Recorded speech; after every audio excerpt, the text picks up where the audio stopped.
তরমুজের সাদা অংশ ও আলু কেটে ধুয়ে হালকা ভাপিয়ে নুন হলুদ দিয়ে ভেজে তুলে নেব।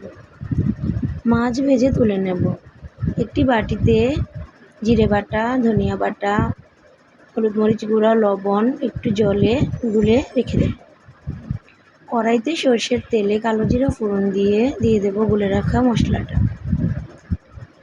মশলা ভালো মতো কষা হয়ে গেলে দিয়ে দেব ভেজে রাখা তরমুজের সাদা অংশগুলো এবং আলু ভাজাগুলো।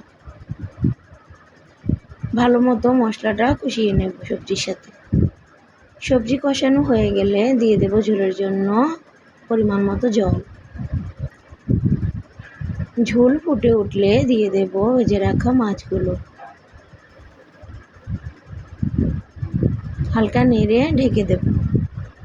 কিছুক্ষণ পর ঢাকনা খুলে দিয়ে দেব ধনেপাতা কুচি। ঝোল গাঢ় হয়ে এলে নামিয়ে নেব। পেঁয়াজ রসুন ছাড়া তরমুজের সাদা অংশ আলু দিয়ে মাছের ঝোল। ভিডিওটি ভালো লাগলে চ্যানেলটিকে সাবস্ক্রাইব করে দিবেন প্লিজ। ধন্যবাদ।